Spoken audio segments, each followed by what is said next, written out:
24:44.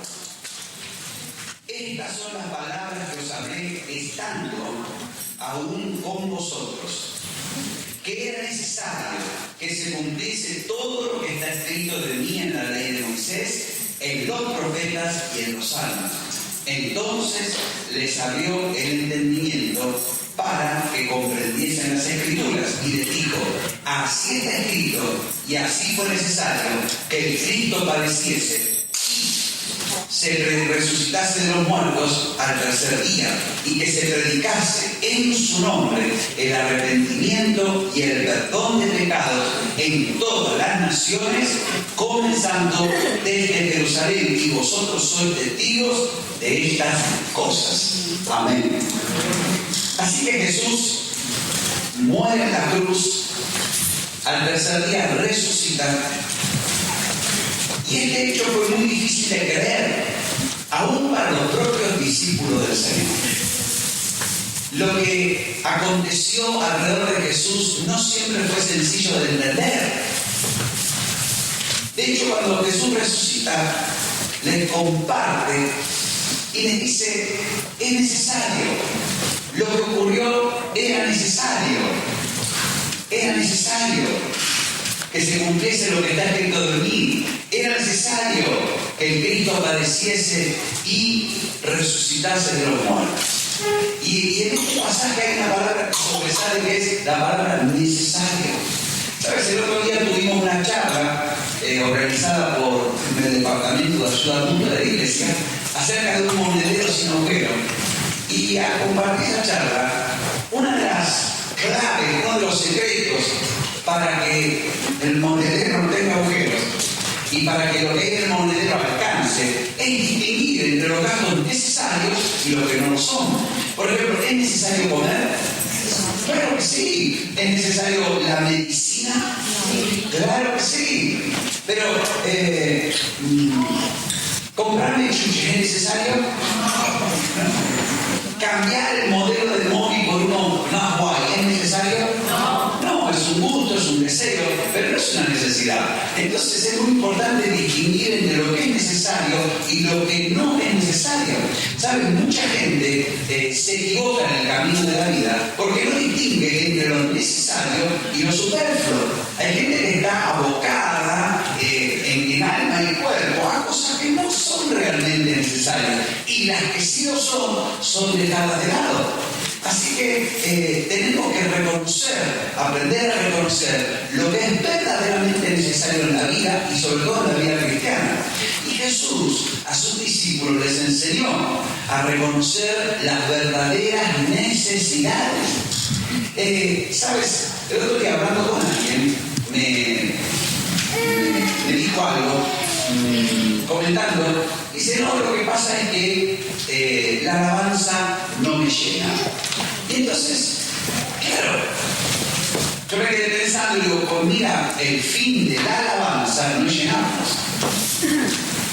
Es cierto que cuando tú y yo cantamos al Señor, somos llenos del Espíritu Santo. Eso es real. Y es maravilloso ser lleno del Espíritu Santo cuando alabamos y cantamos al Señor. Pero el fin de la alabanza es llenarnos. No, el fin de la alabanza no es satisfacer una necesidad personal. No es atender a lo que a mí me gusta, a lo que yo quiero. El fin de la alabanza es atender a lo que el Señor le gusta, lo que el Señor quiere. Es realmente estar pendiente de la necesidad del Señor. Nosotros vivimos en una cultura muy orientada a uno mismo. Entonces, a veces, eso es la iglesia. ¿En qué se traduce? Bueno, yo voy al culto a satisfacer mis gustos, deseos y necesidades. Pero un culto, la palabra lo dice, culto a Dios. Realmente un culto es un espacio, un momento, una reunión donde nosotros venimos al Señor a darle a Él la atención que merece, la alabanza necesaria, la adoración pertinente. Amén. Venimos a honrarlo, venimos a agradecer, venimos a escuchar lo que Él tiene para decirnos. Claro que también en el culto hablamos con Dios, oramos a Dios y por supuesto salimos bendecidos, porque en su presencia todas las cosas son bendecidas, renovadas. Entonces, la la necesidad. Jesús le enseñó a sus discípulos qué era lo realmente necesario. Y entonces en este pasaje le dice, mira, era necesario que se cumpliese lo que estaba escrito de mí. Era necesario que el Cristo padeciese y resucitase de los muertos al tercer día y se predique en su nombre el arrepentimiento y el perdón de pecados en todas las naciones a partir de Jerusalén. Esto es necesario. Y la palabra necesario significa algo que debe ser hecho, algo que es un requisito para lograr un resultado. La palabra necesario significa una condición que se impone por las circunstancias o por la voluntad de Dios. La palabra necesario en la Biblia es algo que Dios determina y establece, que es parte de un proceso. Y sabes, Jesús le enseñó a sus discípulos las cosas realmente necesarias. Y de estas cosas yo quiero que enfaticemos, que recordemos tres. ¿Por qué? Porque son necesarias para tu vida, para mi vida. Son necesarias aún para renovar. Estamos en el mes de renovación. Y el Señor nos está dando palabras frescas, palabras tremendas acerca de cómo renovarnos. Y mira, esto también es necesario. Y vamos a mirarlo un poco más en detalle.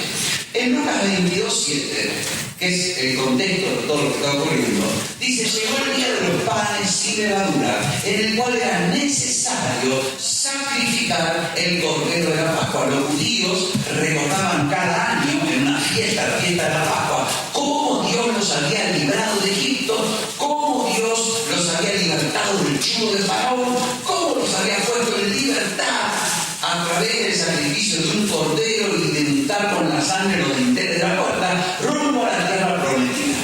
Y entonces dice que llegó ese día, el día de los panes sin levadura, y había que sacrificar el cordero de la Pascua. No hay Pascua sin cordero.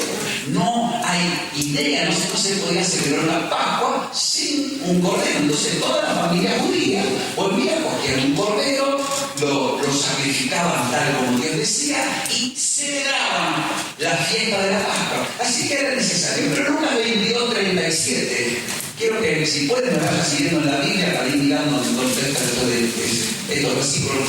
Jesús dijo algo más. Dice, os digo que es necesario que se cumpla todavía en mí aquello que está escrito.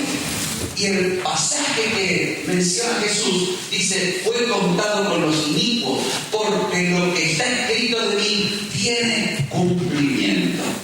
Y entonces, una vez más, porque Jesús lo hizo muchas veces, le dice Jesús a sus discípulos, mira, hay algo que es necesario, que se cumpla lo que está escrito. Ellos iban a sacrificar el cordero de la Pascua, que era un animalito, pero esa Pascua iba a ser diferente, porque el cordero de Dios iba a ser sacrificado, y el cordero de Dios es Jesús. Juan el Bautista dijo, ahí está el cordero de Dios, que quita el pecado del mundo.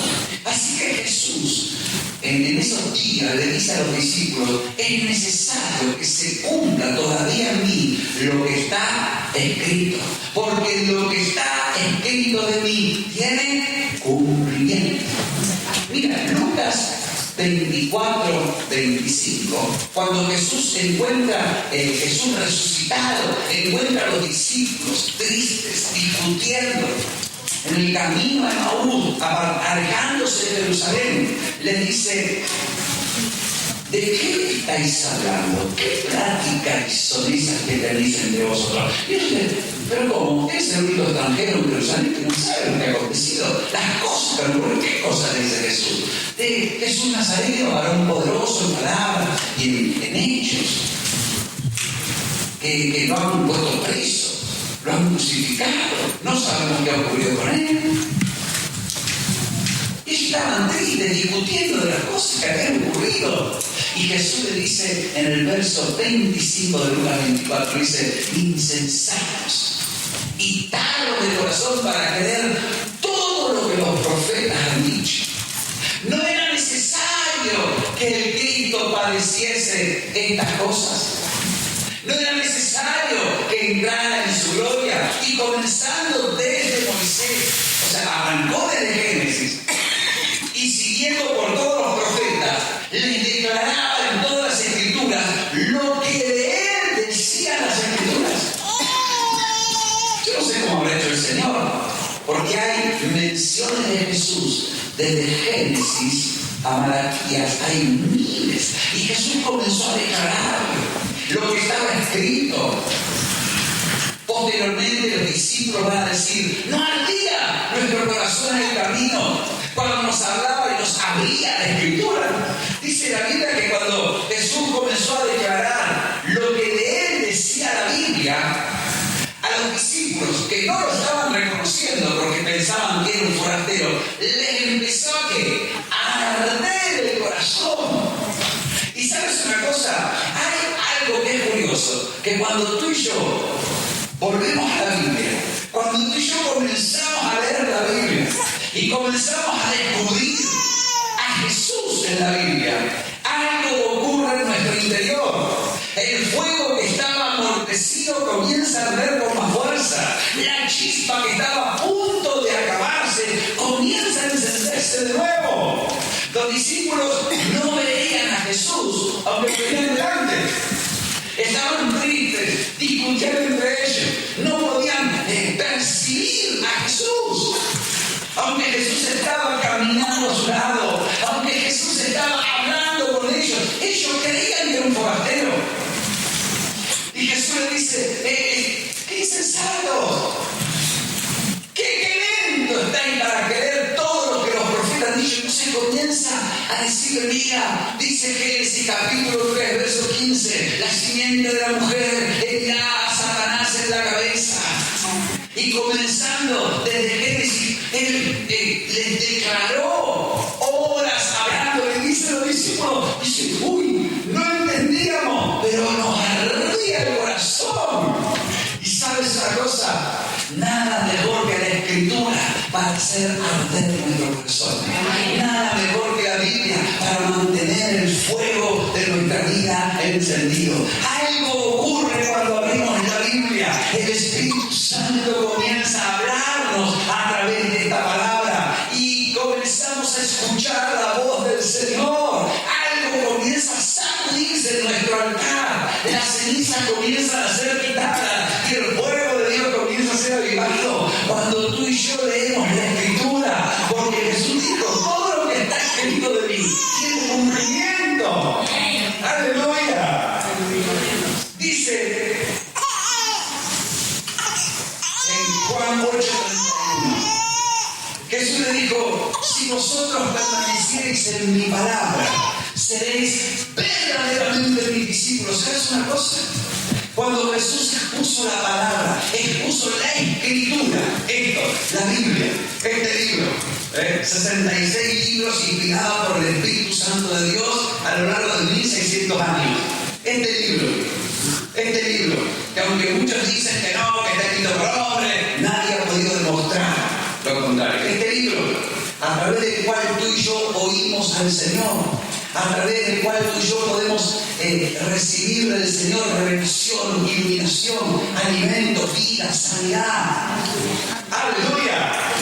El libro más maravilloso que jamás ha existido y existirá, porque esta Biblia es la palabra de Dios. Esta Biblia es el verbo de Dios hecho papel. Si Jesucristo es el verbo de Dios hecho carne, esta es el verbo de Dios hecho papel. Por eso la Biblia da testimonio de Jesucristo. ¡Aleluya! Jesús dijo: si permanecéis en mi palabra, seréis verdaderamente mis discípulos. Y sabes una cosa, si tú y yo queremos ser renovados, es necesario, es indispensable, es un requisito obligado saber que lo que está escrito aquí tiene cumplimiento. Todo lo que está escrito aquí, Jesús dijo: los cielos y la tierra pasarán, ni una jota, ni una tilde de este libro pasará. Aleluya. Gloria a Dios. ¿Sabes? Jesús dijo: si mis palabras permanecen en vosotros, si permaneciereis en mi palabra, de verdad que seréis mis discípulos. Y sabes una cosa, tú y yo podemos hacer una prueba sencilla y práctica. Cuando encontramos a un creyente frío, cuando encontramos a un creyente que está amortecido, debilitado, y empezamos a preguntar, vamos a encontrar que al mismo tiempo que él se fue apagando, su Biblia fue cogiendo telarañas. ¿Sabes? Esto es un principio. Pero cuando tú encuentres un creyente que dedica tiempo a leer la Biblia, a meditar en la Biblia, a buscar en la Biblia para aplicar, porque sabes que hay gente que le gusta, por ejemplo, leer la Biblia, a ver qué dice la Biblia de los platillos volantes, de los ovnis.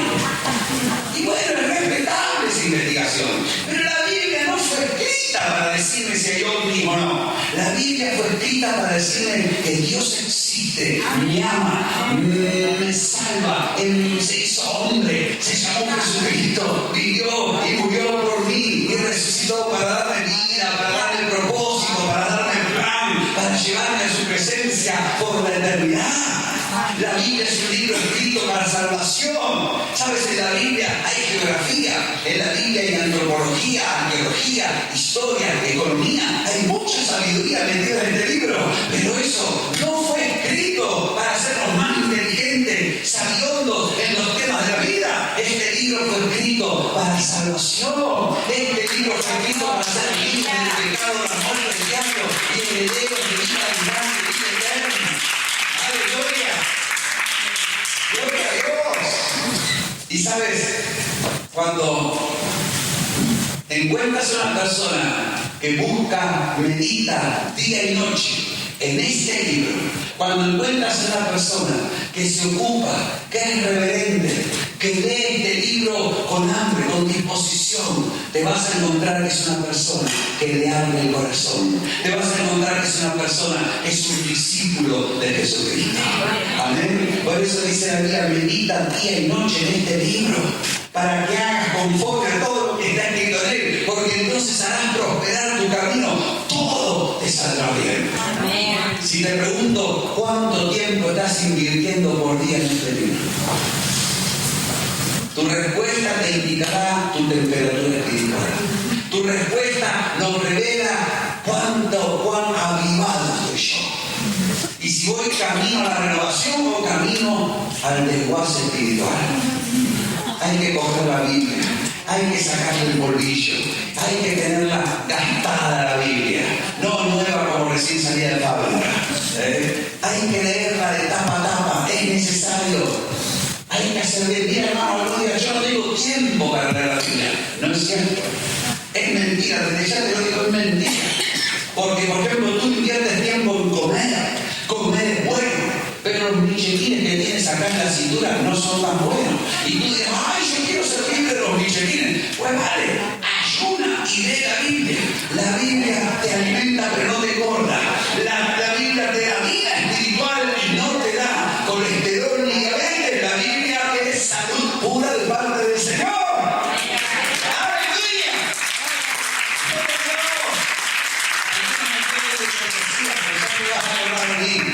Y no te voy a hablar de la tele, y no te voy a hablar del Facebook y del WhatsApp. Nada de eso es malo, pero no me digas que no tienes tiempo para leer la Biblia. La Biblia nos hace tener que meditar cada día. Yo quiero animarte, cada día de tu día, a la mañana, a la tarde, a la noche, cuando estés despejado, lee la Biblia. Y léela en voz alta, no a los gritos, pero sí léela con voz audible, porque meditar en la Biblia significa musicar, hablar en voz baja. Y tal vez te encuentras con un pasaje que lo entiendes, no importa, léelo muchas veces, repítelo muchas veces, ora al Señor y verás que el Señor te da alumbramiento de la luz del entendimiento. Y si esto no te basta, el viernes a las 8, vida cristiana y escuela de ministerio, es para aprender la Biblia. Amén. Así que, ¿sabes una cosa? Si tú y yo queremos ser renovados, tenemos que comprender que es necesario que se cumpla lo que está escrito. Jesús vivió diciendo, tiene que cumplirse lo que está escrito de mí. Es necesario. Yo no puedo vivir si no se cumple lo que está escrito. Y sabe que a nosotros también nos pasa lo mismo. Mira, 1 Pedro capítulo 4.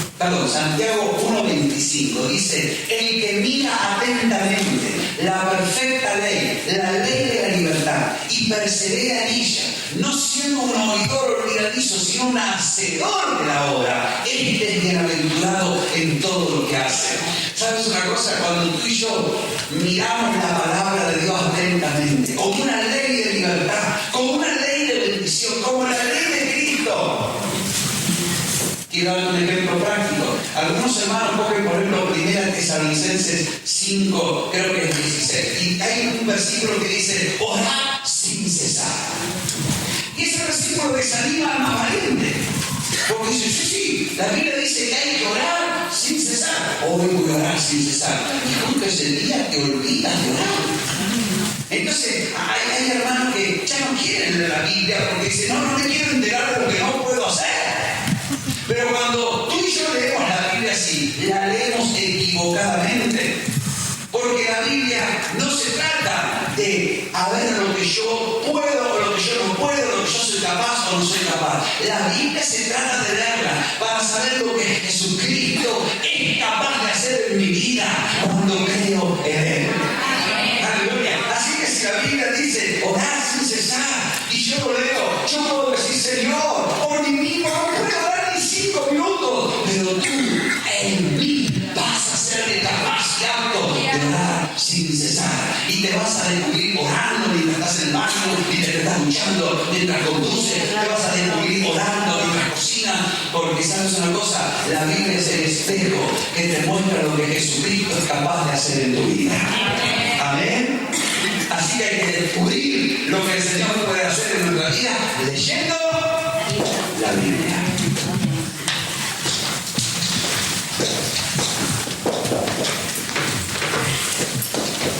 ¿Sabes? 1 Pedro, capítulo 4, verso 11, dice, si alguno hable, ¿cuántos hablan?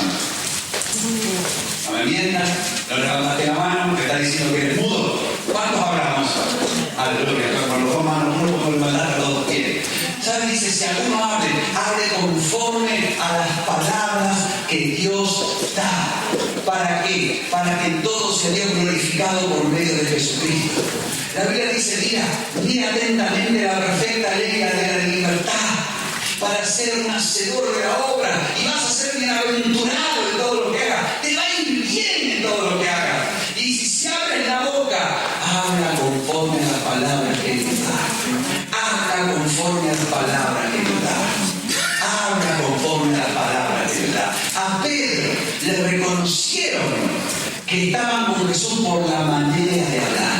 ¿Sabes? Hay una manera de hablar que es conforme a la palabra y hay otra manera de hablar que no es conforme a la palabra. Pues si tú y yo queremos ser renovados, es menester comprender que es necesario que se cumpla lo que está escrito. Jesús lo entendió. Jesús vivió diciendo, tiene que cumplirse lo que está escrito de mí. Jesús decía en Mateo, el Hijo del Hombre va según lo que está escrito de él. Jesús no iba a los tumbos por la vida. Jesús no iba probando suerte en la vida. Jesús no iba diciendo, a ver si me va bien, ojalá tenga suerte. No, Jesús decía, el Hijo del Hombre va según lo que está escrito de él. Cuando Jesús leía la Biblia, decía, esto es lo que me va a ocurrir, esto es lo que me está ocurriendo y esto es lo que me ocurrió. Salmo 40 dice, he aquí vengo para hacer tu voluntad, Dios mío, me ha agradado.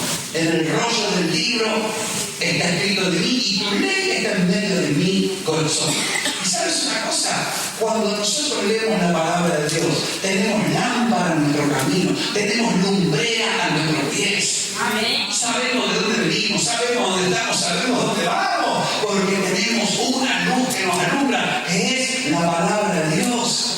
¡Aleluya! ¡Gloria a Dios!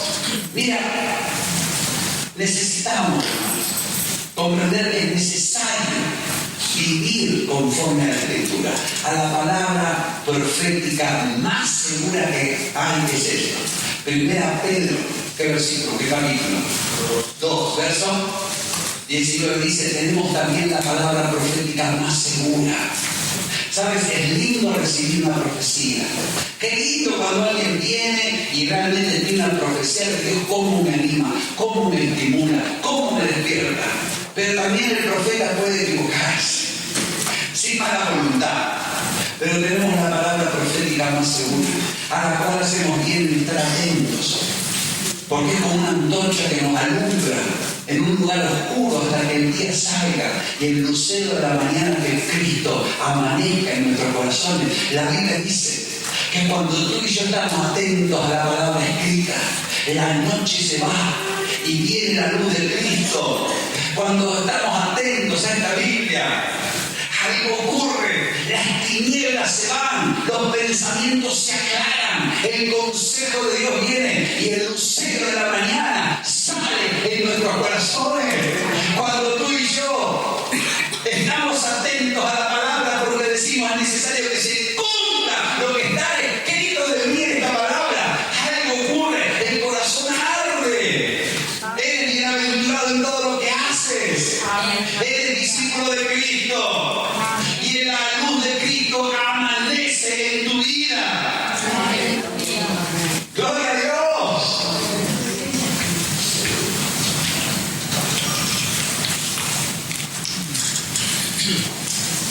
La Biblia dice que no andemos conforme a opiniones humanas.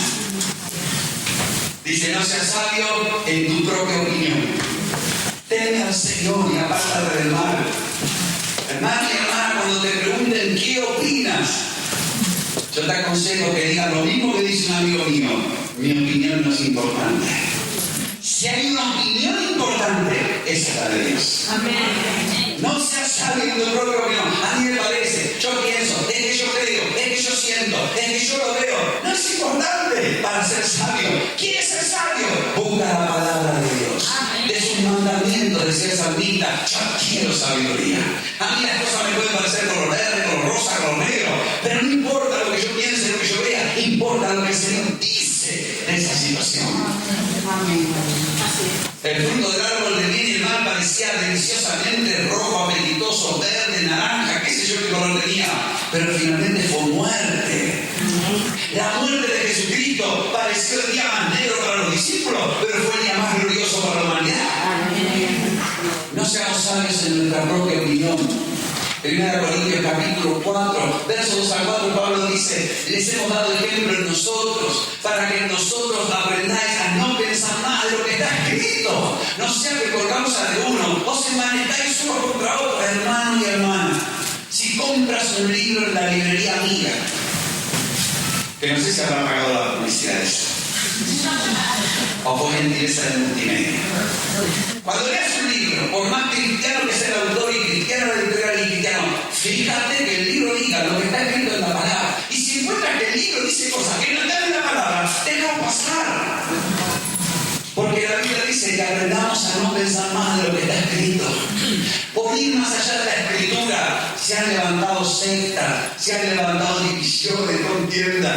Hay gente que se ha vuelto literalmente loca porque empieza a imaginarse. No, pero yo creo que lo que quiere decir este versículo es eso. No, estimado doctor, permíteme. Yo lo que creo que este versículo, yo pienso, y yo imagino, ¿qué debe decir el otro? No, digo que ven colegas amados, de una manera, y cada uno empieza a soltar su opinión, hermanos y hermanas.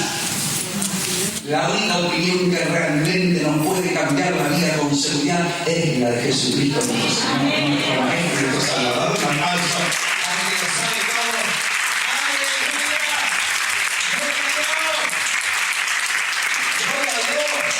Jesús vivió sabiendo que es necesario que se cumpla la Escritura. Y ¿sabe una cosa? Tú y yo también. Mira, termino con este ejemplo, este punto. Cada mañana, o casi toda mañana, oramos por los enfermos. Tú sabes que tenemos una lista de enfermos y oramos.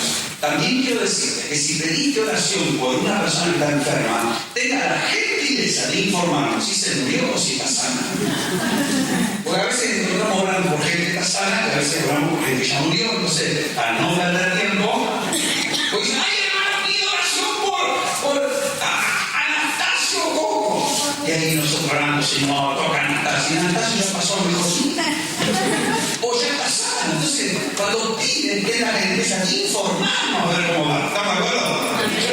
Oramos, hermano, y el Señor obra milagros y no hace cosas. Ahora, ¿sabes algo? Cuando oramos también que por mano de cada creyente sean hechas las mismas cosas que Jesús hizo. Porque Jesús dijo: el que imite las mismas obras que yo hará, y aún más yo dejará, porque yo voy al Padre. Está escrito. Juan 14, verso, búscalo. Pero está escrito. Y tú dirás: pero yo no hago las mismas obras que Jesús hace. Yo lo sé, yo tampoco. Pero está escrito. Y lo que está escrito de ti y de mí tiene cumplimiento. Es que nunca se ha visto, no me interesa, está en la Biblia. Y lo que Dios dice es verdad, así que tiene cumplimiento. Y yo espero con sinceridad, hermano, que nunca más vuelvas a pedir oración por sanidad de alguien. Yo espero que tú mismo vayas y, según la voluntad del Señor, ministres sanidad de mí esa persona. Amén. Sí, es lindo pedir oración y vamos a orar, pero es más lindo que el Señor te use a ti como Él va a prometer. ¿Estamos de acuerdo? Aleluya. Y así vamos a ir. Pero mira, hay otra cosa más que me llamó mucho la atención. Lucas 22:37 dice: os digo que es necesario que se cumpla todavía en mí aquello que está escrito. ¿Qué estaba escrito? Lucas 22:37 está en tu Biblia, que está escrito. Uy, Dios mío, ¿cómo tratamos de buscar los versículos? ¿Dónde tenía que haber la Biblia? En Sofonía la tenía. ¿Qué está escrito?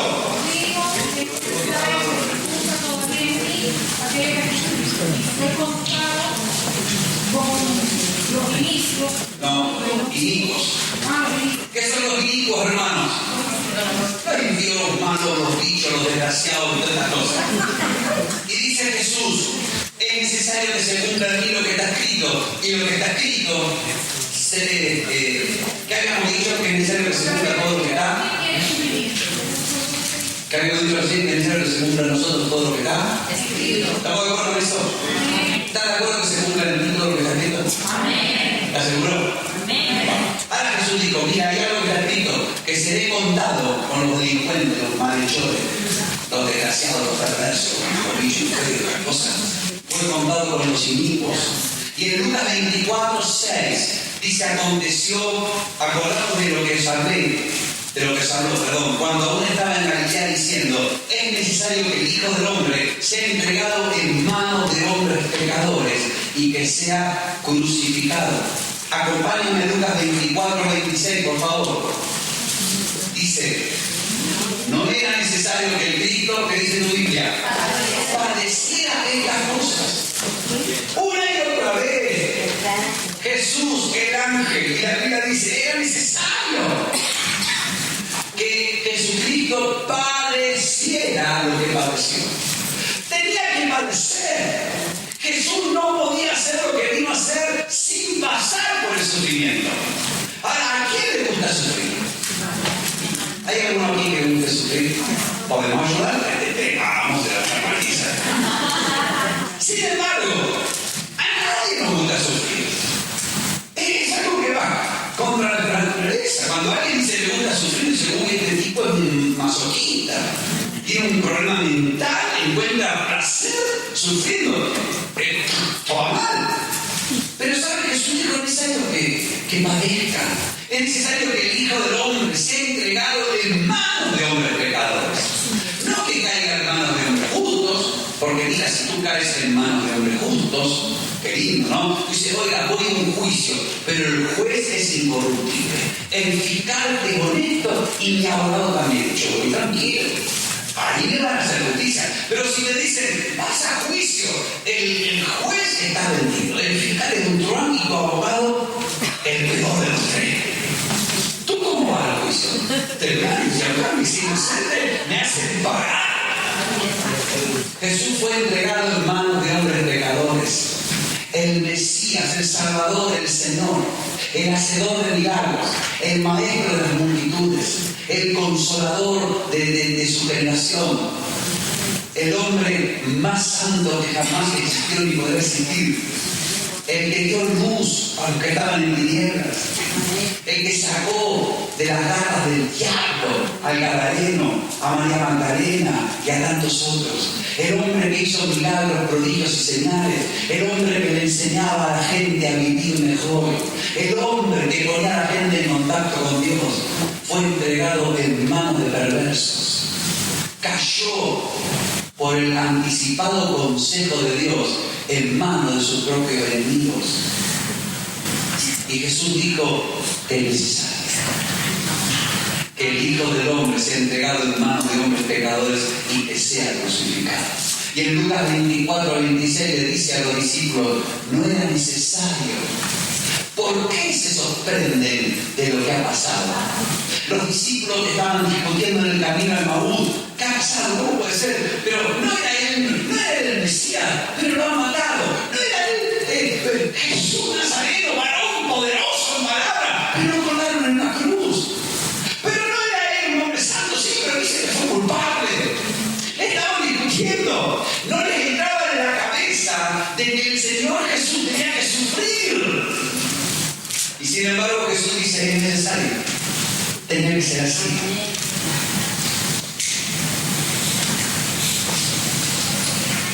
¿Sabes cuál es nuestra actitud? ¿Cuál es nuestra reacción frente a los sufrimientos? ¿Qué hacemos nosotros cuando padecemos? ¿Qué ocurre en nuestro interior y en nuestra mente cuando algo nos sale muy mal? ¿Qué pasa cuando nosotros, sin haber hecho nada malo, de pronto nos encontramos en manos de hombres malas, de hombres perversos, de hombres injustos? El profeta Habacuc, al ver esto, decía: Señor, no puede ser. ¿Cómo los justos van a caer en manos de los impíos? Y sabes una cosa, a veces para los creyentes nos cuesta vivir conforme a la palabra, nos cuesta vivir amando la palabra de Dios, leyendo la Biblia, obedeciéndola y dejando a un lado toda opinión de toda persona. Pero nos cuesta más todavía cuando enfrentamos sufrimientos y padecimientos sin haber hecho nosotros nada malo. Esto, mira, desde el año 84 tuve el honor el regalo de conocer al Señor. Van a ser 30 años. Y he visto creyentes buenos pasar por momentos malos, pero muy malos, muy chulos. Y una y otra vez se repite ¿por qué me está pasando esto a mí? ¿Pero por qué me ha pasado esto? Yo no he hecho nada malo. Pastor, yo sigo amo al Señor. Pastor, yo vivo con honestidad, yo ofrendo generosamente y ahora estoy hace 2 años sin trabajo. ¿Qué me está pasando? Pastor, yo le hice bien a esa persona y mira la que me ha jugado ahora. Pero si yo lo único que buscaba era su bien, mira la que se me va a venir encima.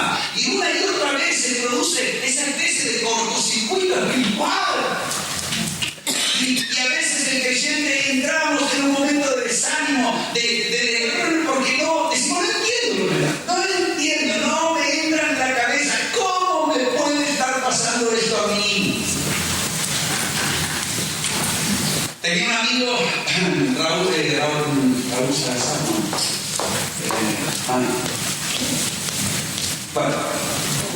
no era Raúl Salazar, era... Se me ha ido un amigo ahí del Señor, un pastor joven, muy joven. Horacio Salazar, gracias. Lo que pasa es que son un montón de Salazar para mí. Horacio. Un hombre joven, tenía 25 años de ministerio porque empezó muy jovencito, pero era un hombre joven. Tenía una iglesia preciosa de 2.000 personas. Yo lo conocí, estuve predicando en la iglesia de él. Un hombre con visión, un hombre con proyecto, un hombre con llamado. Sin embargo, murió de una manera difícil. Murió. Y la explicación, como un siervo de Dios, alguien que está dedicado, que se entrega por completo. ¿Cómo que puede dejó a la esposa, dejó a los hijos viudos, una chica joven, los hijos? Y dice, ¿cómo puede ser? Y no nos entra en la cabeza. ¿Cómo si estamos con Dios, Dios puede permitirse semejante historia? ¿Cómo puede? Y esta era la crisis de los discípulos. Pero ¿cómo el Señor que caminó sobre el mar, lo cogieron y lo clavaron en la cruz? No puede ser. Ni los musulmanes entienden esto. musulmanes dicen que no es posible, que Jesús, que es un profeta, no, que tuvieron que cambiar el cuerpo a último momento. En los primeros siglos de la iglesia cristiana se discutía, decían, no, Cristo realmente no murió. Pareció que murió, pero no murió realmente. Discutían porque no entendían lo de la cruz. No entendían la muerte de la cruz. ¿Saben que la cruz era el lugar donde iban los delincuentes? Era el equivalente a la silla eléctrica. La cruz no era un lugar honroso, era un lugar de maldición, de deshonra. ¿Cómo puede ser? Y sabes una cosa, los discípulos que iban camino a Emaús iban tristes, iban discutiendo, se estaban apagando en su vida espiritual, porque no entendían lo que había pasado. Y entonces Jesús viene y se le aparece y les dice, no era necesario que el Cristo de Dios padeciera estas cosas. Era necesario que se cumpla la Escritura. El Cordero de Dios tenía que ser sacrificado por todos nosotros. Era necesario. Amén. Sin muerte no hay resurrección. Si Jesús no hubiera ido a la cruz, tú y yo no estaríamos aquí hablando de lo que estamos hablando.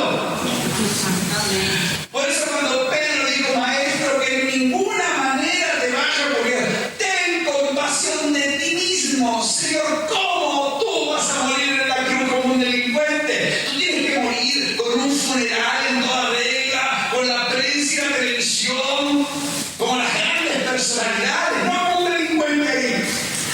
Y entonces Jesús dijo, apártate de mí, Satanás. No ponen la mira en las cosas de Dios sino en las cosas de los hombres. Era necesario que el Cristo padeciera. Era necesario que muriera en la cruz. ¿Sabes una cosa? En Hechos 14:22, los apóstoles predican el Evangelio. Y cada vez que los apóstoles predican el Evangelio, ocurrían dos cosas. Una, la gente se convertía. Dos, la gente se volvía en contra de ellos. Cada vez que los apóstoles entraban a la ciudad, se levantaba una iglesia y se levantaban los enemigos.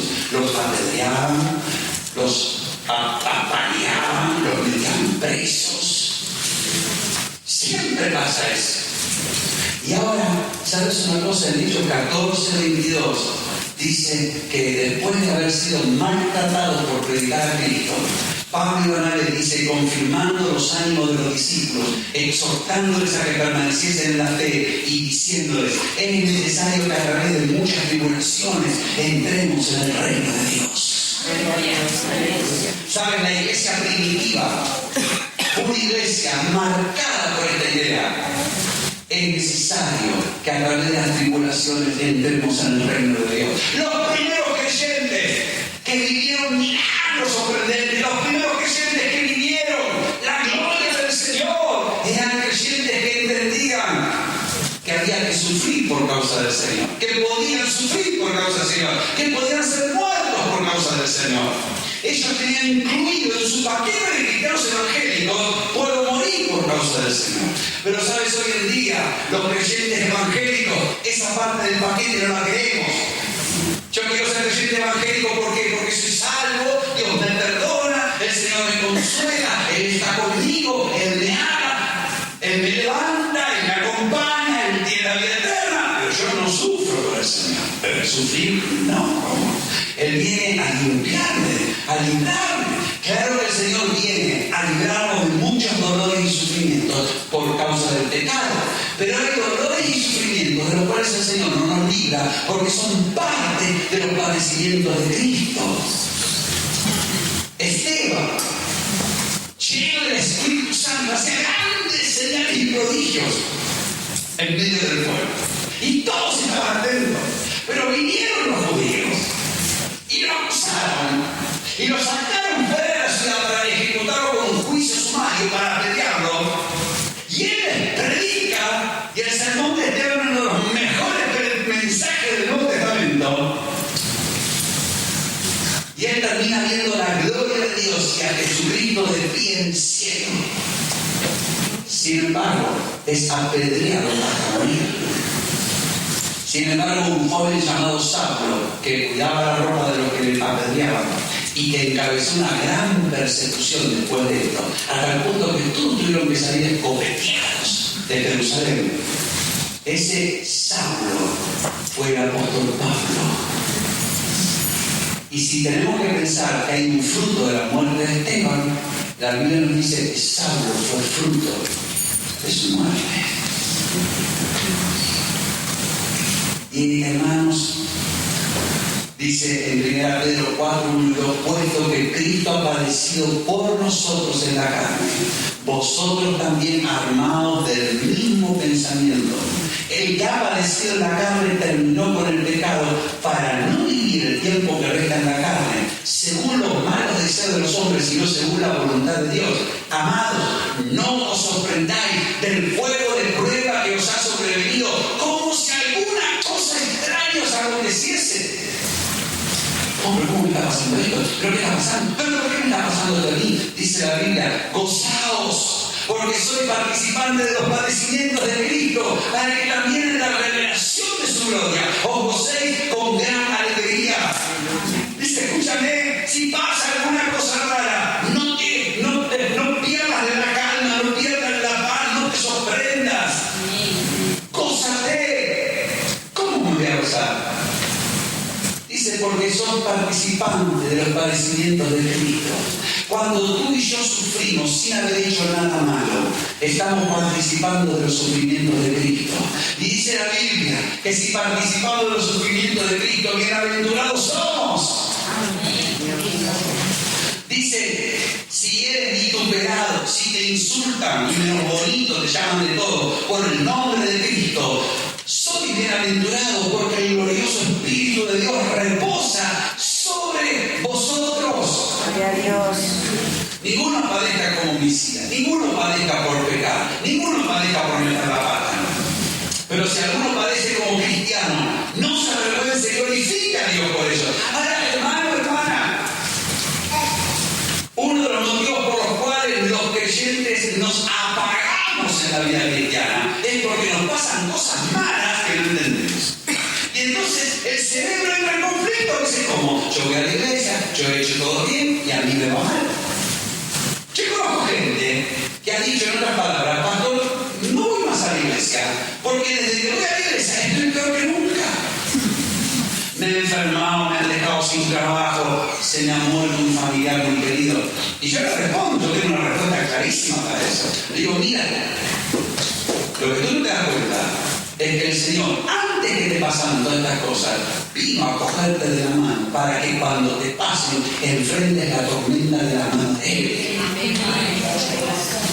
Pero la mentalidad es, si estoy con Dios, todo me tiene que ir bien. Y si algo me va mal, significa que Dios no está conmigo. Y si algo me va mal, yo no estoy más con Dios, porque yo tengo un contrato con Dios. Yo soy creyente a cambio de que todo me vaya bien. Tu bem. Tu joia. Como dicen los brasileños, dicen tu joia. Tu bem. Pero la Biblia dice que Jesús tuvo que padecer, que fue necesario, que si él hubiera padecido, no se hacía la voluntad de Dios. Y de la misma manera, tú y yo, si queremos entrar en el reino de Dios, va a ser a través de tribulaciones también. No significa que la vida del cristiano es un valle de lágrimas. Mi papá era muy cristiano, pero él sacaba cosas, no sé dónde, y decía, ¿cómo están? Decía, aquí estamos en este valle de lágrimas.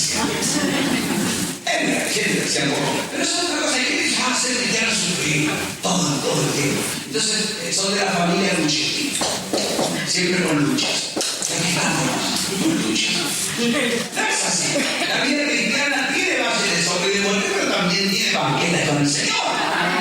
No todo es tribulación, tampoco todo es deleite y placer. Hay momentos y momentos, hay tiempo de llorar y hay tiempo de reír. Pero dice la Biblia que si te toca sufrir por causa del Señor, si padeces como cristiano, si padeces haciendo la voluntad de Dios, glorifica, alaba, bendice al Señor.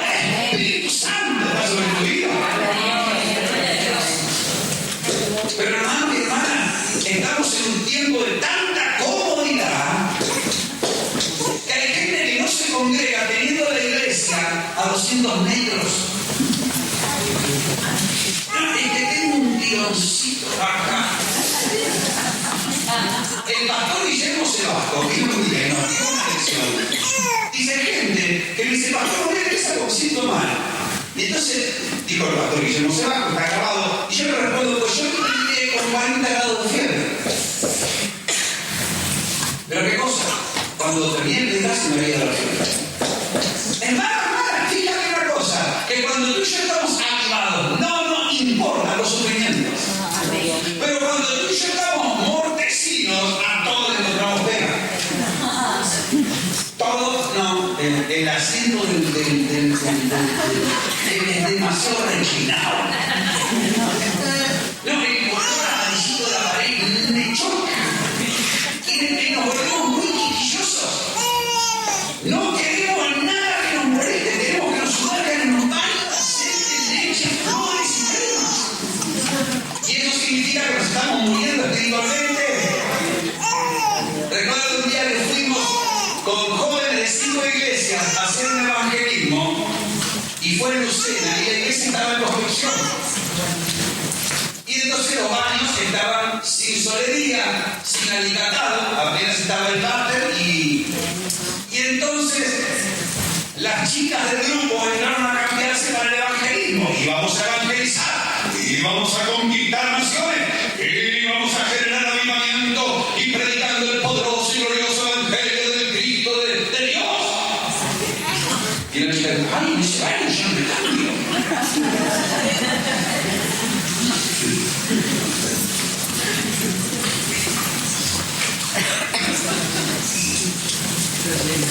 No, yo cómo voy a sufrir que mi ropa al caer caiga sobre un suelo de cemento. Y saben que cuando comenzamos a ponernos tan cómodos y comenzamos a querer que todo sea bueno, significa que nos estamos muriendo. Porque hermanos y hermanas, si tú y yo queremos renovarnos, tenemos que recuperar la comprensión de que es necesario padecer por causa del nombre de Jesús. Hay creyentes que caminan 5 o 6 kilómetros para congregarse en el culto. Y no por calles, sino por selvas, por campos. Hay creyentes que no duermen casi por mantener una obra en pie. Hay creyentes que soportan persecuciones por ser cristianos. Hay creyentes que no tienen ni la 10ª parte de nuestras comodidades. Porque hermano y hermana, tú me dirás que estamos en crisis, pero yo digo que vivimos cómodamente. Para ver la tele no nos levantamos de eso. Tenemos un mando. ¿O no? Para tomar leche tenemos el tetrabric. No hay ninguna vaca que lo venga. Gloria a Dios. Yo no digo que tenga que compre la vaca y lo leche. Lo que te digo es que ay, tengo que ir a la Mercadona. Uy, aparte de costar a 150 metros.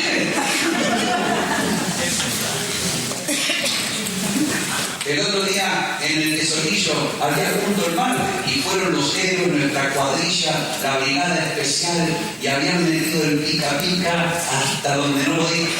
Consecuencia de una montaña de escombros. ¡Polvo, pero para regalazo!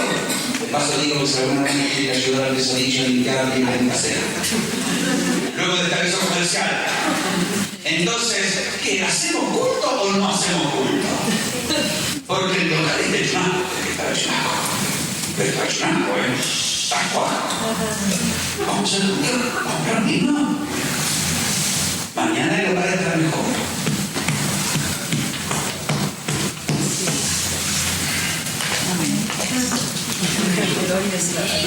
Nosotros venimos de esa época pasada, cuando un joven se enamoraba de una joven. Una joven. Dice, ay, nos vamos a casar, pero primero tenemos que tener el piso. Y el coche. Y los muebles nuevos, porque los muebles que vienen de serie con el piso.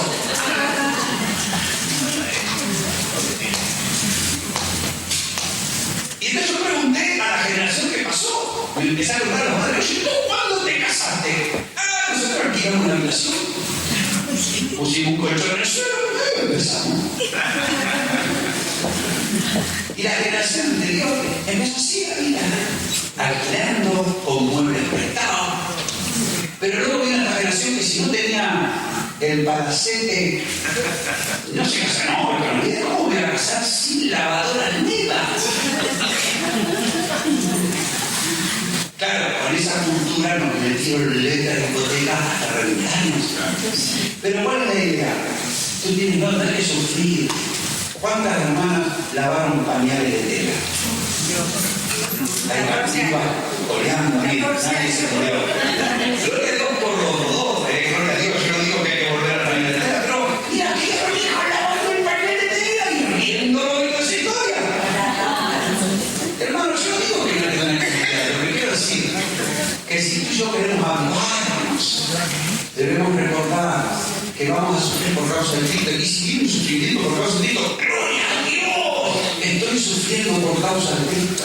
Mira, si el Señor quiere que estés en esta nación para bendecir esta nación y te toca estar parado, viviendo malamente de una ayuda, si te toca estar padeciendo, claro que sí. Estamos orando por ti, claro que sí, pero bienaventurado eres. Porque es por causa de Cristo. Amén. ¿Sabes? Esto es importante porque nos toca la tercera necesidad que Jesús reveló. Porque uno puede decir, sí, la Escritura me anuncia que yo debo sufrir por su causa, ¿no? Y estoy dispuesto a sufrir como un pariente. ¿Pero para qué? Para algo tremendo. Porque dice en Lucas 24:6, cuando las mujeres fueron a buscar a Jesús muerto, se encontraron con un ángel que le dijo, no está aquí, ha resucitado. Acordaos de lo que os habló cuando estaba aún en Galilea diciendo, es necesario que el Hijo del Hombre sea entregado en manos de hombres pecadores y que sea crucificado y que resucite al tercer día. Así como es necesario que Cristo padeciese, es necesario que Cristo resucite. Entonces ellas se acordaron de su palabra. Porque sabes una cosa, así olvidamos de que habrá que padecer por causa del Señor, también nos olvidamos de que hay que resucitar por causa del Señor. Y el Señor dice, mira, es necesario que vivas conforme a la Escritura. Es necesario que sufras por mi causa, pero también es necesario que resucites por mi causa. Amén. Aleluya. Lucas 24:26, no era necesario que el Cristo padeciera estas cosas y entrara en su gloria. Después de que Cristo padeció y murió, entró en su gloria. Y yo quiero decirte que después de que sufras por causa de Cristo, tú entras en su gloria. Después de que tú sufres y padeces y mueres a ti mismo por causa de Cristo, resucitas en gloria. Y después del sufrimiento y la muerte, viene la resurrección, y viene la gloria, y viene bendición, y viene una obra desconocida, pero poderosa de parte del Señor. Dale un aplauso al Señor.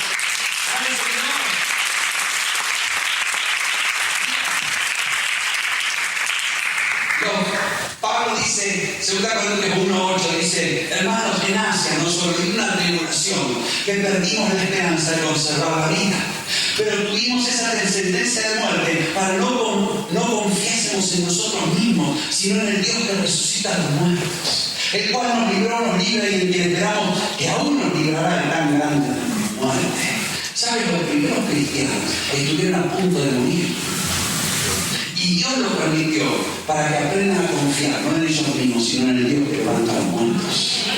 Y tú a veces dices, Señor, ¿por qué permites que yo llegue a un punto donde ya estoy como muerto? ¿Por qué permites esto, Señor? Y se dice, para que aprendas a confiar en el Dios que resucita a los muertos. No es que Dios te ponga de gusto, pero a veces tú y yo llegamos a experiencias límites, donde tú dices, Señor, un poco más y yo me quiebro, me rompo. Y cuando ya parece que está todo perdido, viene el Señor y la rescata. ¿Cuántos han vivido algo así? ¿Cuántos hemos experimentado eso? Y aprendemos a confiar que Dios resucita a los muertos. Y aprendemos a confiar que el día que nos muramos, nos morimos tranquilos, porque mi Dios me resucitará también. Aleluya. Dice Dice Romanos 6:4, somos sepultados juntamente con Él para muerte con el bautismo, a fin de que como Cristo resucitó de los muertos por la gloria del Padre, así también nosotros andamos en vida nueva. Cristo fue resucitado de los muertos, así nosotros andamos en vida nueva. Hermanos, la vida que tenemos es el resultado de la resurrección de Cristo. La vida que tenemos es sobrenatural. La vida que tenemos no es la vida vieja, embarchada y atada con alambre y con una mano de pintura. La vida que tenemos es vida de resurrección, es vida nueva, es vida donde tú estás muerto, se levanta tu vida poderosa. Jesús no viene a emparchar nuestra vida, Él viene a darnos vida nueva. Amén. Gloria a Dios. Dice Efesios 2:6, juntamente con Él nos resucitó y asimismo nos hizo sentar en lugares celestiales con Cristo. 2 Corintios 4:14, el que resucitó al Señor Jesús, a nosotros también nos resucitará con Jesús y nos presentará juntamente con vosotros. Dice Romanos 8:11, si el Espíritu de aquel que levantó de los muertos a Jesús mora en vosotros, el que levantó de los muertos a Cristo Jesús vivificará también vuestros cuerpos mortales por su Espíritu que mora en vosotros. ¡Aleluya! ¡Aleluya! Como digo, capaz con cierta limpieza, yo comprendo porque no es el momento de la experiencia, pero yo puedo darte testimonio fresco. Ayer estuve en el tesorillo trabajando. Temprano fuimos para ahí y a todo lo que da, porque ya, bueno, para que las mujeres no nos tiren las orejas, y estuvimos trabajando hasta algún momento, y cuando llegué a casa estaba hecho puré. Digo, Dios mío, estoy fuera de estado, me tengo que andar en el gimnasio rápidamente, pero me dolía hasta las intenciones. Estaba, Dios, Señor, espero que no tenga nada del corazón. No era el corazón, eran los músculos que me dolían. Pero ¿sabes? De repente llegué, estaba ahí, y digo, tengo que recuperarme, y me levanté y te digo la verdad, llegué al punto con la estaba hecho polvo. Si hubiera podido, hubiera dicho que perdí todo. Pero era más que cansancio físico. Es un problema de los hombres, nomás. Pero realmente, pero ¿sabes una cosa? Mira, algo ocurrió, algo sucedió.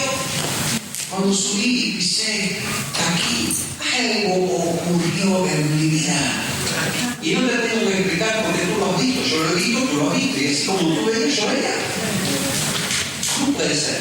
Si llegué y yo llegué físicamente, que consideré el hecho de Cristina, predica tú, pero hace mejor que yo. Pero el poder del Espíritu Santo estaba aquí, hermanos. La unción del Espíritu Santo estaba aquí. Dice el Espíritu que resucitó a Cristo de los muertos vive en nosotros, también nos levantará con el mismo poder que levantó. ¡Aleluya!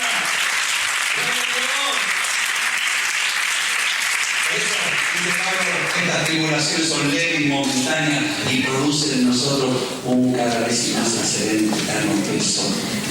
Querido, quiero terminar con esto. Si tú y yo queremos renovar nuestra vida, es necesario que comprendamos que la palabra ha de cumplirse. Esta Biblia ha de cumplirse en nuestra vida.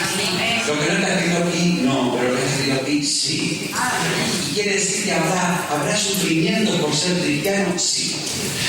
¿Pasarán momentos chungos por ser cristiano? Sí. ¿Los momentos chungos durarán para siempre? No. Pero es necesario enfrentarnos dándole la gloria a Dios. Porque la tribulación produce más gloria. Hermano, es necesario participar de su gloria. Es necesario que el poder de la resurrección esté en tu vida. Tú y yo no podemos estar limitados a nuestras fuerzas físicas, que son pocas, a nuestro dinero, que parece poco, a nuestra capacidad, que parece poca. Tú y yo tenemos que abrirnos a la gloria de Dios, al Espíritu Santo, a lo que Él puede hacer en tu vida. Dios resucita muertos. ¿Qué no podrá hacer Dios contigo? Aleluya. Y hermano, hay muchos creyentes que viven sin pena y gloria. Pero un creyente auténtico vive con pena por causa del Señor, pero vive con más gloria por causa de Cristo. Y yo quiero invitarte, antes de terminar esta reunión, que tú comprendas que es necesario que tú entres en la gloria del Señor. Es necesario que vivas el poder de Dios. Es necesario que experimentes el poder de la resurrección. Es necesario que veas a un Dios que resucita muertos. Es necesario que en tu vida se manifieste el poder de Cristo. Es necesario. Dios no quiere que seas un creyente sin poder, sin experiencias sobrenaturales, sin milagros, sin gloria. Dios quiere que seas un creyente que es transformado de gloria en gloria a la imagen del Señor. ¿Me estás entendiendo? ¿Me estoy explicando? Aleluya. Así que, ¿qué te parece si nos ponemos de pie? Y por un momento, por un minuto, te pido, te ruego, te suplico que pienses en lo que has oído. Por un momento, ya no estamos despidiendo, pero por un momento, cierra tus ojos y piensa en lo que has oído. Porque el Señor quiere renovar nuestra manera de entender la vida cristiana. Por favor, cierra tus ojos. Ahora, después charlas con lo que quieras, pero no es un minuto solamente. Pero por un momento piensa. Es necesario que vivas conforme a la Biblia. No hacerte vivir sin la Biblia. Es necesario que atravieses tribulaciones. No por tus errores, sino por causa de Cristo. Y es necesario que entres en la gloria de Dios. Es necesario que te muevas en el poder de la resurrección. Por favor, no te distraigas. Es un minuto solamente. Yo no sé exactamente cómo está tu vida, pero si tú y yo queremos renovarnos, necesitamos esperar la palabra de Dios en nosotros. Necesitamos leer la Biblia y decir que